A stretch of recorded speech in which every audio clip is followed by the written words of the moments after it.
زبان سے لا الہ الا اللہ پڑھ لینا ہی کافی نہیں ہے، لا الہ الا اللہ کے تقاضوں کو نبھانا بھی ضروری ہے۔ جب ہم یہ کہہ لیتے ہیں کہ ہم نے لا الہ الا اللہ محمد رسول اللہ پڑھ لیا، تو پھر اس کا مطلب یہ ہے کہ ہم دائرہ دین میں داخل ہوئے، اب ہماری اپنی خواہشات، آرزوئیں اور تمنائیں نہیں رہیں گی، دین جو ہمیں تلقین کرے گا وہی ہمارا طرز زندگی ہوگا۔ اگر کوئی شخص اللہ اور اس کے رسول کو مانتا ہے لیکن اللہ اور اس کے رسول کی نہیں مانتا، تو پھر اس نے ماننے کا حق ہی ادا نہیں کیا۔ اس لیے شریعت بیضا ہم سے اس بات کی متقاضی ہے کہ ہم اللہ اور اس کے رسول کی ہر بات کو مانیں، اور جو ان کی طرف سے ہمیں نظم زندگی اختیار کرنے کی تلقین کی گئی ہے وہ ہم اختیار کریں۔ آج SOPs کا تذکرہ ہے۔ مختلف شعبہ حیات میں جب آپ کسی بھی دائرے میں داخل ہوتے ہیں تو وہاں کے ضوابط کو، وہاں کے قوانین کو فالو کرنا آپ کے اوپر لازم ہوتا ہے۔ آپ شہری ہیں پاکستان کے، لیکن آپ کو کسی ملک میں سفر کرنا ہوتا ہے، تو جتنی دیر تک آپ وہاں رہتے ہیں تو آپ کو قوانین ان کے فالو کرنے ہوتے ہیں، ان کے ضوابط کے مطابق آپ کو وقت گزارنا ہوتا ہے۔ تو یہ بات اچھی طرح سے ذہن میں رکھیے گا کہ اسلام صرف اعتقادات کا نام ہی نہیں ہے، بلکہ یہ ہماری مکمل معاشرتی زندگی، ہماری مکمل اقتصادی زندگی،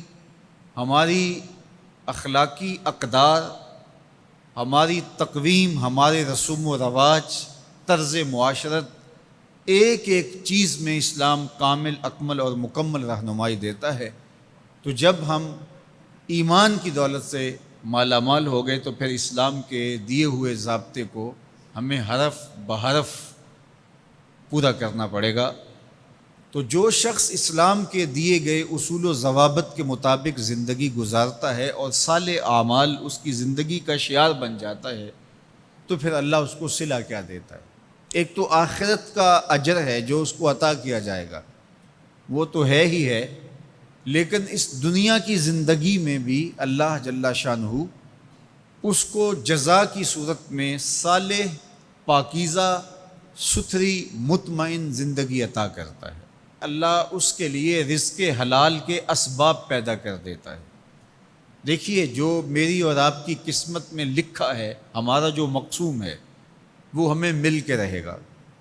جب بچہ شکم مادر میں 120 دن کا ہوتا ہے، صحیح حدیث میں آتا ہے کہ اس کا رزق بھی لکھ دیا جاتا ہے، اس کی عمر بھی لکھ دی جاتی ہے، اس کا شقی و سعید ہونا بھی لکھ دیا جاتا ہے۔ یہ لکھ دیا گیا ہے،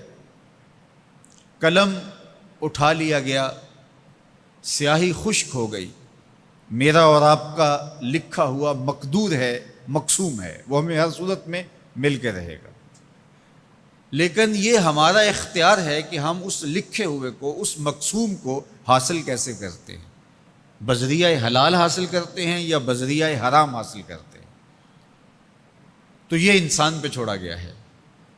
لیکن جو شخص اچھے اعمال کے ذریعے سے اپنے رب کی رضا جوئی میں لگا رہتا ہے، تو اللہ اس کے مقسوم کو اس تک حلال ذرائع سے پہنچاتا ہے،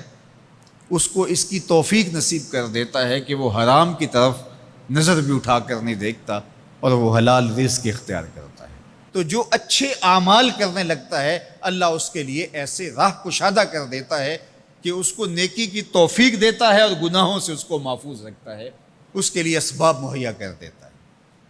اللہ کے محبوب علیہ السلام نے ارشاد فرمایا، اذا اراد اللہ